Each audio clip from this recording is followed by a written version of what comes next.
Hi everyone, my name's Benjamin and welcome to my book club. I just read Brutal Kunnin, a Warhammer 40,000 novel, and I really enjoyed it, so I really want to talk about it today.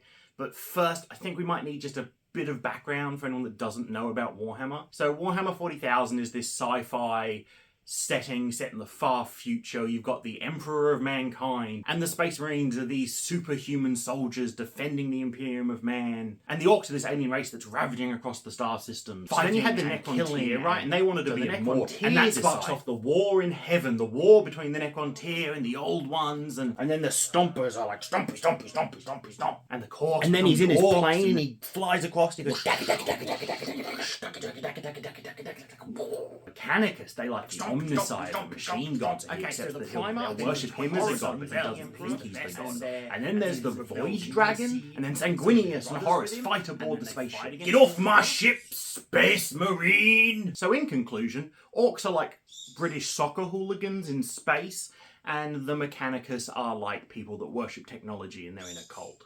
Now that that's out of the way, let's get into the book. So in this book, the Orks are attacking a Mechanicus planet, a Mechanicus forge world. This is a world that's basically entirely covered by metal and factories and refineries where technology is researched and created and manufactured and shipped out for the great research vessels and war machines of the Imperium of Man. And the Orks, as the ever-fun Orks they are, don't care about any of this. They just want to get in a fight. That's all Orks care about in the Warhammer universe, basically, is just getting in fights and having a good old biff and a crump 'em. Getting right into the things that I liked. First off, I really liked the action. This is not a particularly deep book. This is not a book you're going to be thinking about and pondering the moral questions of. This is a book where some Orks are going to fight some other people, and some Orks are going to fight some Orks, and some Orks are going to fight some Mechanicus and some humans, and that's what the book is, and it does that bit really well. The moment-to-moment action is really, really fun.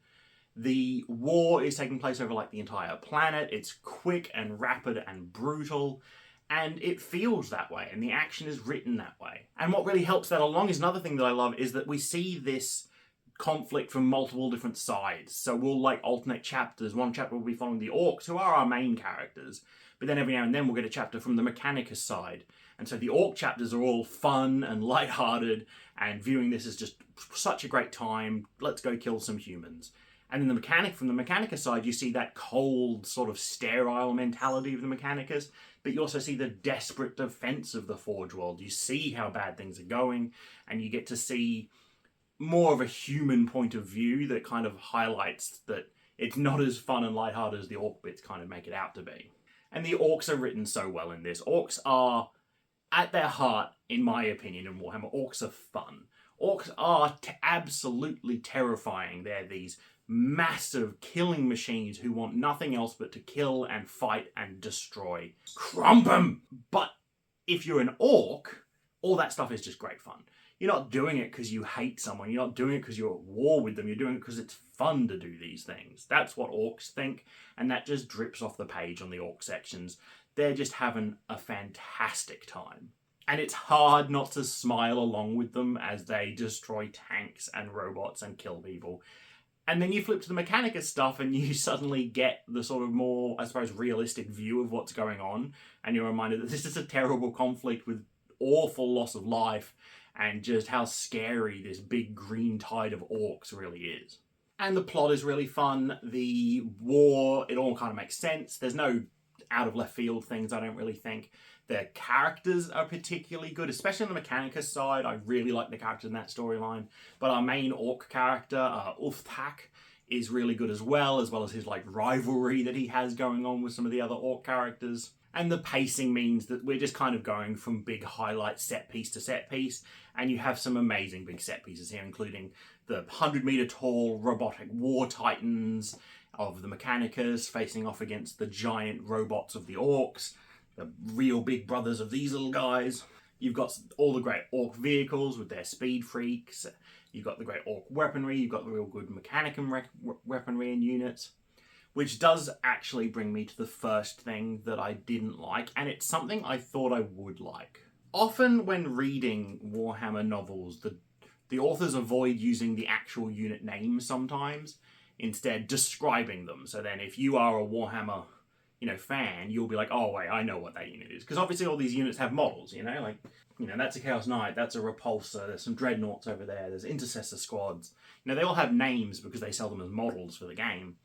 And often when reading, I found myself thinking, kind of trying to match the picture. The author will describe something to me, and I'll be sitting there being like, okay, I think it might be a Guardian squad. Oh no, it might be Warp Spiders actually. Oh no, maybe it's this other type of Aspect Warrior.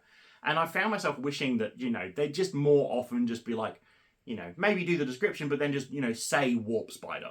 As someone that knows the models, I would know exactly what it is. And this book does that. And I found it almost immediately took me out of it. Every time, like, someone pointed at one of the Mechanicum things and was like, oh, that's a Cataphon Breacher over there. I was like, oh, I know that model. It comes in like that little box of 3 for like $70. I don't know what the solution there is, because neither of them have been enjoyable for me.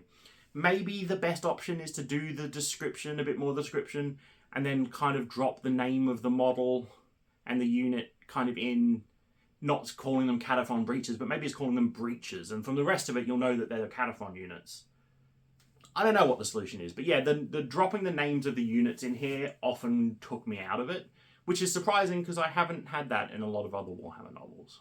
And another thing, I don't know, it might just be me. I'm sure this probably isn't there, but I struggled quite a bit with some of the grammar in this book. I kept having to go back and reread sentences, and I'd get halfway through a sentence and there'd be a comma and something else. I'd be like, oh wait, no, sorry. That's completely recontextualized what I thought the sentence was saying. And it could just be that I was bad at reading it and maybe I was tired when I was reading it. But the grammar in this book felt a little off. I'd love if anyone else read this to let me know if they felt the same way, or if it really was just me just missing the plot. And as I said, there's no big moral questions at play here. There's nothing you're going to sit there and think about for days on end afterwards. This is, at its heart, this is a fun, kind of B-movie sort of a book. You'll read it, enjoy it for what it is, and then move on to the next thing you're reading. This isn't the sort of book I'm going to be thinking about for a long time, which isn't necessarily a bad thing, but, it's a thing. Look, overall, it was a really fun read. It's not anywhere near my favourite Warhammer book. It's not the sort of thing that I'm going to read again. It's not the sort of thing that's going to make any of my lists for Warhammer books, but it was really fun, and for that it deserves some points. It's not my favourite book I've read of the year. I think I'm going to give it about a 6 out of 10. I do recommend reading it if you like the Orks. If you already know Warhammer and like the Orks, this is a good book. Do I recommend this to people who haven't read Warhammer books before? No. The book does not do a good job of putting you in this universe and explaining all these concepts to you. You need to know who the Orks are and who the Mechanicus are and who some other players in the universe are to really comprehend the plot and the story that's going on here.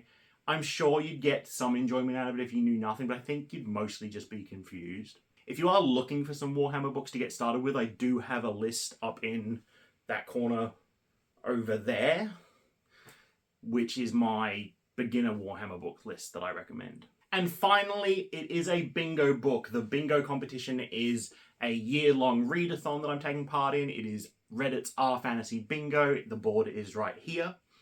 As you can see, there's a set of prompts, and the idea is you read a book for the prompt, and then there's hard modes as well. So for R1, it's the orc-based section, and the hard mode for that one was that the main characters were orcs, trolls, or goblins, and the main characters in this book are orcs.